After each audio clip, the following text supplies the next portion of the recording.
इस बात में कोई शक नहीं कि अर्थ के साउथ पोल में मौजूद एंटार्क्टिका दुनिया का वो कॉन्टिनेंट है जहां कुदरत इंसान को बिल्कुल भी बर्दाश्त नहीं करती। ये दुनिया का सबसे ठंडा, सबसे दूर, सबसे वीरान और सबसे खुश्क तरीन कॉन्टिनेंट है। लेकिन इन सब मुश्किलात के बाद भी यहाँ पिछली कई सदियों से इंसान वाकई में रहते हैं। लेकिन सवाल ये है कि आखिर कैसे। ज़ेम टीवी की वीडियोस में एक बार फिर से खुशामदीद। नाजरीन, एंटार्क्टिका इतना बड़ा कॉन्टिनेंट है कि इसमें पूरा अमेरिका और पूरा इंडिया एक साथ फिट आ सकते हैं। इमेजिन करें कि इतने बड़े कॉन्टिनेंट का 98% हिस्सा गहरी बर्फ से भरा हुआ है। इतनी गहरी कि यहाँ कई हिस्सों में 5 किलोमीटर डीप तक सिर्फ बर्फ ही बर्फ है। वैसे तो यहाँ टेम्परेचर -60 डिग्री सेल्सियस तक जाता है, लेकिन साल में 1 या 2 मरतबा यहाँ गर्मी भी पड़ती है। पर इस गर्मी में भी यहाँ का टेम्परेचर -12 डिग्री सेल्सियस होता है। क्योंकि यहाँ पूरा साल टेम्परेचर फ्रीजिंग पॉइंट से कम ही रहता है, इसी वजह से यहाँ बर्फ मेल्ट ही नहीं होती। हर साल एंटार्क्टिका में 2 इंच एडिशनल बर्फ पड़ती है। वैसे तो ये फिगर बहुत कम है, लेकिन पिछले करोड़ों सालों से 2-2 इंच करके यहाँ बर्फ की लेयर्स बढ़ती ही चली जा रही हैं।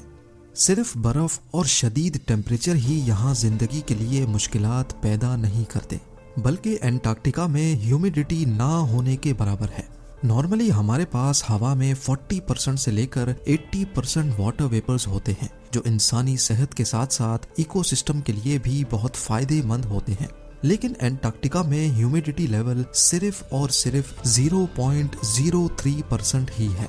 यही वजह है कि एंटार्क्टिका में स्किन डिजीज और बॉडी का डिहाइड्रेट होना बहुत ही कॉमन है।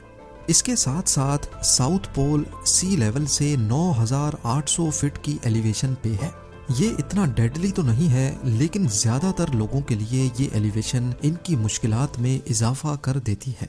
कुल मिलाकर बात यह है कि एंटार्क्टिका इंसान तो दूर की बात बल्कि किसी भी जानदार के लिए बनाया ही नहीं गया, लेकिन फिर भी इंसान यहाँ मौजूद है। इसकी सिर्फ एक ही वजह है और वो है रिसर्च। जिस तरह स्पेस भी इंसान के लिए नहीं बनाई गई, लेकिन फिर भी वहाँ ISS में इंसान रिसर्च पर्पस के लिए रहते हैं, इसी तरह एंटार्क्टिका में भी साइंटिस्ट को रिसर्च के लिए भेजा जाता है। ये है यहाँ का Amundsen Scott South Pole station. ये एक अमेरिकन बेस है जहाँ पर गर्मियों में 150 और सर्दियों में टोटल 45 साइंटिस्ट और स्टाफ रहते हैं। यहाँ तक इनको पहुँचाने का सिर्फ एक ही जरिया है और वो है बाय प्लेन। एंटार्क्टिका में कोई प्रॉपर एयरपोर्ट या रनवे मौजूद नहीं है और ना ही गहरी बर्फ की वजह से बन सकता है। यहाँ रनवे कंक्रीट या तारकोल से नहीं, बल्कि ऐसी चीज से बनाए जाते हैं जो यहाँ सबसे ज्यादा पाई जाती है, बर्फ। जी हाँ, बर्फ पर रोलर्स चलाकर उसको सख्त किया जाता है, जिस पर जहाज लैंड कर सकते हैं। एंटार्क्टिका में लैंड करने के लिए भी पायलट्स की पहले स्पेशल ट्रेनिंग की जाती है, क्योंकि ये आम रनवे नहीं बल्कि बहुत ही स्लिपरी होते हैं। कार्गो प्लेन के केसेस में तो जहाज के लैंडिंग गियर की जगह एक स्पेशल स्की लैंडिंग गियर लगा होता है, क्योंकि कार्गो प्लेन का वजन बहुत ज्यादा होता है और अगर उसके लैंडिंग गियर में टायर लगे होंगे तो वो लैंडिंग के वक्त बर्फ के अंदर धंस भी सकते हैं। साउथ पोल अमेरिकन स्टेशन पहली बार 1956 में लकड़ी से बनाया गया था, जो फौरन ही बर्फ की नजर हो गया। 1974 में इसको अपग्रेड करके एक जायंट इग्लू की शेप दी गई। पूरी बेस इसी इग्लू के अंदर रहती थी। पर अमेरिकन्स का ये एक्सपेरिमेंट भी नाकाम रहा, क्योंकि हर साल सर्दियों में ये इग्लू भी बर्फ के अंदर चला जाता था। क्योंकि एंटार्क्टिका साउथ पोल में है, जहाँ 6 महीने सूरज होता है तो रात ही नहीं होती, और अगले 6 महीनों तक रात होती है तो सूरज निकलता ही नहीं है। इसी वजह से जिन 6 महीनों में सिर्फ रात होती थी, तब इग्लू को बर्फ से बाहर नहीं निकाला जा सकता था। यानी स्टाफ को अगले 6 महीनों का वेट करना पड़ता, जिसमें खुदाई करके इसको बर्फ से बाहर निकाला जाता था। इसमें टाइम भी लगता था और एक्स्ट्रा फ्यूल भी यूज होता था। 2008 में अमेरिका एक नई अप्रोच के साथ मैदान में उतरा और इग्लू को भी रिप्लेस करके ये चीज बनाई। इस बिल्डिंग की खास बात यह है कि इसकी शेप एरोडायनेमिक है और इसको हाइड्रोलिक पिलर्स पर बर्फ से थोड़ा उठाकर खड़ा किया गया है। एरोडायनेमिक शेप की वजह से तेज हवाएं इसके ऊपर और नीचे बर्फ को इकट्ठा नहीं होने देती, लेकिन हर 10 सालों के बाद फिर भी इसके नीचे बर्फ जमा हो जाती है, लेकिन तब इसको आसानी से अपलिफ्ट किया जा सकता है। एंटार्क्टिका एक फ्री कॉन्टिनेंट है, यानी इसको कोई भी कंट्री ओन नहीं करती। यहाँ पर 29 कंट्रीज के अपने अपने रिसर्च स्टेशंस बने हैं, लेकिन सवाल ये है कि साउथ पोल में कौन सी ऐसी रिसर्च होती है जो दुनिया में कहीं और मुमकिन नहीं। यहाँ ज्यादातर स्पेस रिलेटेड और एस्ट्रोनॉमिकल रिसर्च होती है। असल में नॉर्मली हवा में मौजूद वेपर्स आसमान को धुंधला कर देते हैं, और अगर हम ट्रॉपिकल एटमॉस्फेयर में टेलीस्कोप लगाएंगे तो ज्यादा दूर तक नहीं देख सकते। साउथ पोल में ह्यूमिडिटी ना होने की वजह से आसमान बहुत क्लियर नजर आता है, और टेलीस्कोप्स स्पेस में लाखों लाइट ईयर्स दूर तक भी आसानी से देख सकते हैं। यह है ब्लैक होल की फोटो, जिसको 2019 में पहली बार कैप्चर किया गया था। इस फोटोग्राफ को कैप्चर करने में भी साउथ पोल में लगे टेलीस्कोप्स का सबसे बड़ा हाथ था। एस्ट्रोनॉमी के अलावा यहाँ आइस कोर्स पर भी रिसर्च की जाती है। लाखों करोड़ों साल पहले अर्थ का क्लाइमेट कैसा था, तब हवा में कौन से पार्टिकल्स और गैसेस थीं, ये सारे राज एंटार्क्टिका की बर्फ के नीचे छुपे हैं। इन आइस कोर्स को निकालकर रिसर्च की जाती है और ये पता लगाया जाता है कि किस दौर में यहाँ क्या कुछ हुआ था।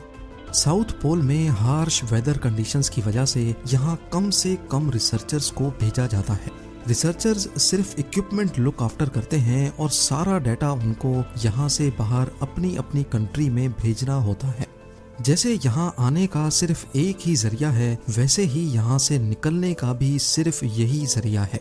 साउथ पोल में सिर्फ 3 महीनों का पीरियड होता है जिसमें एयरक्राफ्ट्स आ या जा सकते हैं। बाकी पूरा साल यहाँ से बाहर निकलना करीब इम्पॉसिबल है। एंटार्क्टिका से भी दूर ह्यूमैनिटी अगर कहीं और है तो वो है इंटरनेशनल स्पेस स्टेशन में।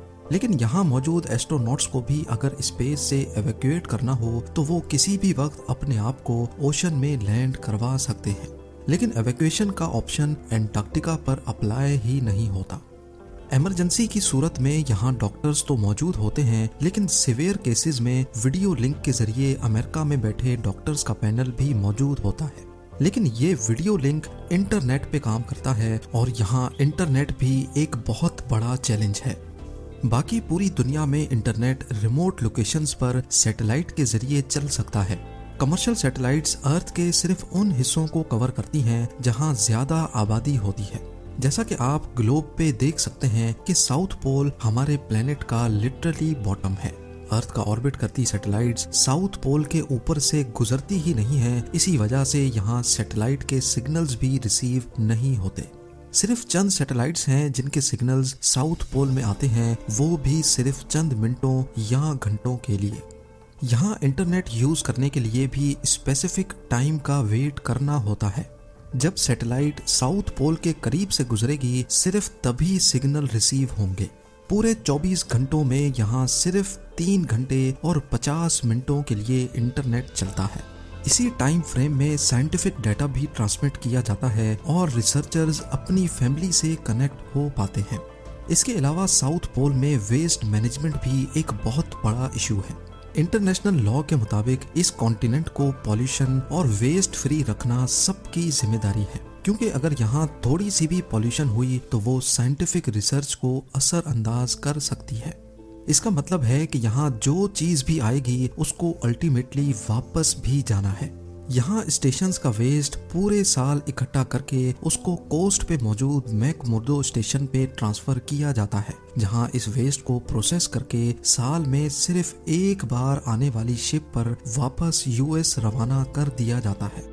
विंटर सीजन में साउथ पोल स्टेशन पे सिर्फ 45 लोग होते हैं। इन लोगों को बड़ी एहतियात से जांच पड़ताल करके इस मिशन के लिए सेलेक्ट किया जाता है, क्योंकि ये वो पीरियड होता है जिसमें अगर कोई ना कहानी हो गई तो उनका यहाँ से निकलना या बाहर की दुनिया का इनको रेस्क्यू करना नामुमकिन होता है। ये क्रू हर तरह की सिचुएशन से निपटने के लिए फिट होता है। इस पीरियड में 6 महीनों तक सिर्फ रात होती है। एंजाइटी, डिप्रेशन और होम सिकनेस के अटैक्स बहुत कॉमनली पाए जाते हैं, और इस मुश्किल घड़ी में यहाँ कम्युनिकेशन भी ना होने के बराबर होती है। पूरे 6 महीनों तक इंतहाई लिमिटेड रिसोर्सेज पे गुजारा करना इस क्रू का एक ऐसा कारनामा और सेक्रीफाइस है जिसको एक छोटी सी वीडियो में एक्सप्लेन करना मेरे लिए बहुत ही मुश्किल है। उम्मीद है जेम टीवी की ये वीडियो भी आप लोग भरपूर लाइक और शेयर करेंगे। आप लोगों के प्यार भरे कमेंट्स का बेहद शुक्रिया। मिलते हैं अगली शानदार वीडियो में।